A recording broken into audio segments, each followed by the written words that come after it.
नमस्कार दोस्तों। अगर आप किसी भी एक दिवसीय परीक्षा या सिविल सेवा की परीक्षा दे रहे हैं, तो इस वीडियो के माध्यम से समानार्थी शब्दों के अर्थ को समझकर उसका प्रयोग कर सकेंगे, ताकि परीक्षा में त्रुटि न हो। तो आज हमने टॉपिक लिया हुआ है आंशिक पर्यायवाची अथवा सूक्ष्म अर्थभेदी शब्द। तो होता क्या है, यह समानार्थी शब्दों में सूक्ष्म अंतर अथवा सूक्ष्म अर्थभेद रखने वाले शब्दों को अपूर्ण या आंशिक पर्यायवाची या सूक्ष्म अर्थभेदी शब्द कहते हैं, क्योंकि इस प्रकार के शब्दों में यद्यप अर्थ की दृष्टि से पूर्णतः समानता नहीं होती है, तथा देखने सुनने में ये एक दूसरे के समानार्थी होने का आभास सा देते हैं, किंतु उनके अर्थ में काफी अंतर होता है। तो देखने सुनने में ये शब्द तो बिल्कुल एक जैसे लगते हैं, लेकिन इसका प्रयोग भ्रांति पैदा करता है। तो इसको और अच्छे से समझने के लिए हम लोग कुछ उदाहरण देख लेते हैं। तो देखिए, यहाँ हम दो शब्द लिए हैं, अनिवार्य और आवश्यक। ये दो शब्द हैं, अनिवार्य और आवश्यक। तो अनिवार्य जो अत्यंत आवश्यक हो, जिसे टाला या छोड़ा ना जा सके। मतलब यहाँ कहने का मतलब ऐसा कार्य जिसे निश्चित समय में पूरा किया जा सके, और उस पर टाल मटोल जैसे शब्दों का प्रयोग नहीं किया जा सकता, उसको निश्चित समय में पूरा किया जाता है। दूसरा शब्द है आवश्यक। आवश्यक जरूरी, जरूरी लेकिन इसमें अनिवार्य जैसी, जरूरी लेकिन इसमें अनिवार्य जैसी बाध्यता नहीं होती है। कहने का मतलब यहाँ आवश्यक तो होता है, लेकिन थोड़ा आप निश्चित समय से अधिक समय ले सकते हैं। तो आवश्यक और अनिवार्य में अंतर है। तो कहीं अगर आपको किसी काम को अनिवार्य रूप से करवाना है तो अनिवार्य शब्द का प्रयोग करें, और अगर काम थोड़ा देर से या कुछ समय उसमें संभावना हो कुछ समय की अधिकता की, तो आवश्यक शब्द का प्रयोग कर सकते हैं।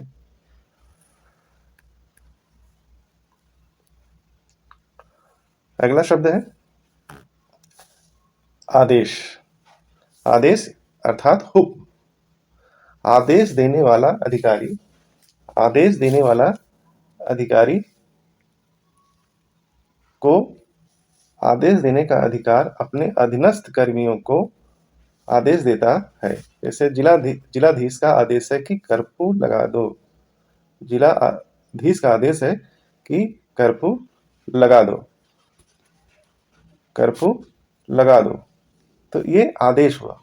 तो आदेश में कुछ नियम भी होते हैं, कुछ मौखिक मतलब नियम या आदेश उसमें इंक्लूड रहता है। तो आदेश मौखिक भी दिया जा सकता है और लिखित रूप से दिया जाता है। कुछ आदेश ऐसा कुछ होता है कि वो विधि व्यवस्था को देखने के लिए कुछ नियम से हटकर भी आदेश दिए जाते हैं, अधिकारी देता है, ताकि विधि व्यवस्था बनी रहे।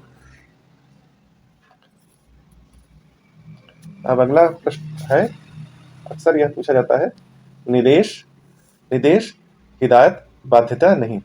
इसका शाब्दिक अर्थ हुआ स्वरूप, प्रणाली, दिशा देना, मार्ग दिखाना, कार्यविधि। तो इसका शाब्दिक अर्थ जो है मार्ग दिखाना, कार्यविधि, दिशा देना, स्वरूप या प्रणाली। तो जैसे यहाँ एक उदाहरण दिया गया है, परीक्षकों को बोर्ड द्वारा निर्देश निर्देश निर्देश दिए गए हैं। यहाँ द होना चाहिए, मिस्टेक हो गया। परीक्षकों को बोर्ड द्वारा निर्देश दिए गए, यानी कुछ जो विधि विधान है, जो नियम है, जो कार्यविधि है, उस अर्थ में आप निर्देश शब्द का प्रयोग कर सकते हैं अपने अधीनस्थ कर्मियों को, या आप कुछ ऐसा गाइडलाइन यानी बनाए हुए हैं, विधि विधान बनाए हैं, तो आप निर्देश शब्द को अपने अधीनस्थ कर्मियों को दे सकते हैं।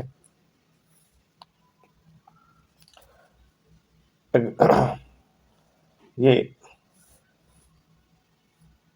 अक्सर यह परीक्षाओं में पूछा जाता है। पहला है अनभिज्ञ, जिसका शाब्दिक अर्थ है अनजान, जिसे किसी विशिष्ट बात या तथ्य की जानकारी न हो। अनभिज्ञ अनजान, जिसे किसी विशिष्ट बात या तथ्य की जानकारी न हो। अनभिज्ञ का शाब्दिक अर्थ हुआ है अनजान, या इसको ऐसे समझ सकते हैं जिसे किसी विशिष्ट बात या तथ्य की जानकारी न हो। अभिज्ञ दूसरा शब्द है अभिज्ञ। अभिज्ञ अभिज्ञ मतलब जानकार। अभिज्ञ का शाब्दिक अर्थ हुआ जानकार, जो अनेक विषयों की जानकारी रखता हो। अभिज्ञ अभिज्ञ अभिज्ञ का शाब्दिक अर्थ हुआ जो अनेक विषयों की जानकारी रखता हो। अगला है भिज्ञ। अगला है भिज्ञ, जो किसी विशेष विषय की जानकारी रखता हो। जो किसी विशेष विषय की जानकारी रखता हो। जो किसी विशेष विषय की जानकारी रखता हो। अज्ञ क्या? अज्ञानी, यानी उसको कोई ज्ञान न हो। तो ये अज्ञ, विज्ञ, भिज्ञ, अनभिज्ञ, अभिज्ञ, इसको आप लोग विलोम में या अक्सर पूछा जाता है, तो इसको भी बड़े ध्यान से देख लें कौन किसका विलोम है। परीक्षाओं में अक्सर यह रखा जाता है, तो इसे आप अपने, अगर आप लोगों को इसका वीडियो विलोम शब्द में चाहिए तो प्लीज़ कमेंट कीजिए, हम वीडियो बना देंगे अज्ञ, विज्ञ और अनभिज्ञ का विलोम शब्द के संबंध में। तो अगर यह वीडियो आप लोगों को पसंद आया हो तो सब्सक्राइब कीजिए, लाइक कीजिए और शेयर कीजिए। वीडियो देखने के लिए धन्यवाद।